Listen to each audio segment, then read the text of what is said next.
السلام عليكم ورحمة الله تعالى وبركاته. مرحبا بكم معايا في فيديو جديد. كنتمنى تكونوا في احسن الظروف والاحوال وانتم كتشاهدوا هذا الفيديو.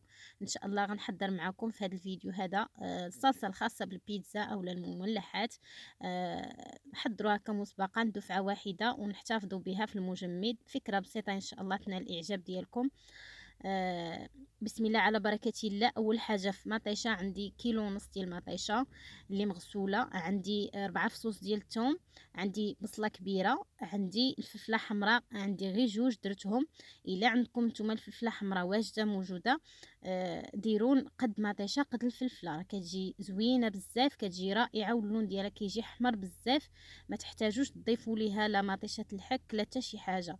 انا هذاك الشيء اللي عندي درته، جوج حبات الفلفله درتهم. من الافضل اللي عندكم فلفله حمراء زيدوا ديروا قد مطيشه قد الفلفله حمراء.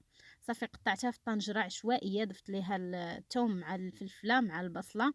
هاد البصله هاد حبه كبيره ديال البصله غنقطعها حتى هي عشوائيه وغادي نديرها مع المطيشه ديالي. من بعد غنطحنوا كلشي، ماشي ضروري تقادو التقطاع، ماشي مهم. صافي هنا الماء اختياري، يعني تقدروا ما تضيفوش لحقاش كتلق الماء. انا غير درت داك نصف كاس ديال الماء ومهلت عليها وخليتها طيب على خاطرها حتى كتلقاو ديك البصله ولات كتذوب. صافي كيبقاش فيها الماء بزاف، غير شويه كتختار. صافي وهنا غادي نطحنها. طحنوها بالخلاط الكهربائي ولا الميكسور كيف درت انا. صافي ومن بعد ما غادي نطحنها ان شاء الله غادي نصفيها. بالنسبه كاين اللي ما كيصفيهاش كيخليها هكاك بالزريعه ديالها بالقشور، ولكن الصراحه انا كنفضل نصفيها باش كنحيدو دوك الشوائب، تكون هكا الصلصه ديالنا زوينه ونقيه.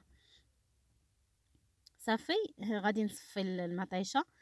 الا ضفتوا ليها الفلفله قد مطيشه راه غتجيكم ما شاء الله اللون ديالها احمر بزاف وغتجيكم بنينه اكثر. كيف قلت لكم انا اللي عندي راني درتو، جوج حبات فلفله هما اللي عندي درتهم.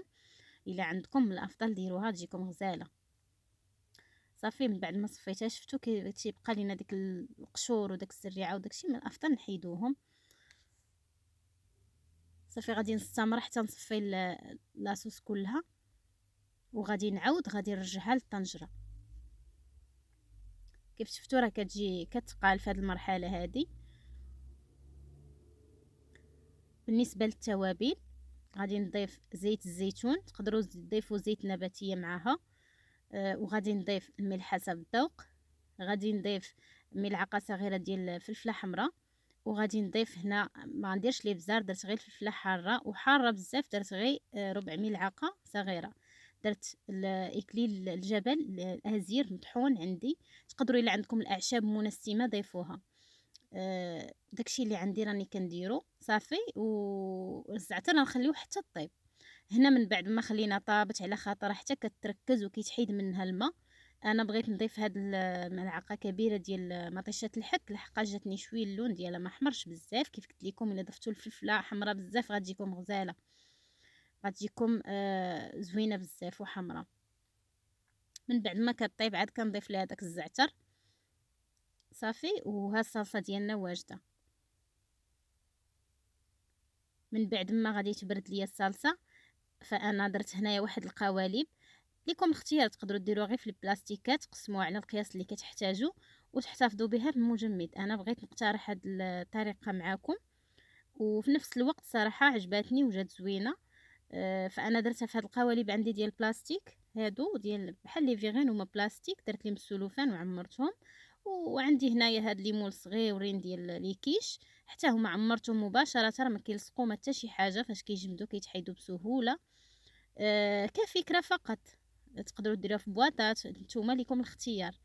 هكا فين ما كنحتاجو مثلا بغينا غير بيتزا وحده راه غادي نجبدو غير شويه غير وحيده فهي كافيه. انا صافي درتهم في بلاطو ودرت بلاستيكه ودرت واحد الخشبه من الفوق ودرت عليها هاد الفوقانيين. صافي غنديرها في المجمد ليله جوج ليلات صافي غتكون جامده حجره وعاد حيدوها من الليمون.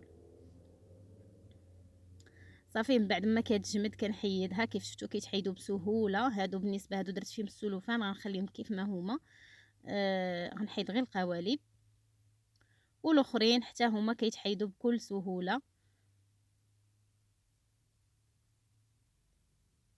كيف شفتوا راه غير كنخبطوهم واحد شويه صافي كيهبطوا. كيف ما يمكن لكم تحتفظوا بهم غير في بلاستيكات تقسموهم اولا بواطات. بهذه الطريقه هذه كنديرهم على هذا الشكل هذا، وغادي نستفهم في بواطه ان شاء الله ونديرهم في المجمد. صافي من بعد ما كنسالي الشكل ديالهم راه كيجي زويون، وفي نفس الوقت كناخذوا غير اللي بغينا فاش كنحتاجوهم. الصلصه كتجي عاقده وزوينه وبنينه. كنتمنى ان شاء الله هذا الاقتراح هذا ينال الاعجاب ديالكم، والى فيديو قادم ان شاء الله، والسلام عليكم.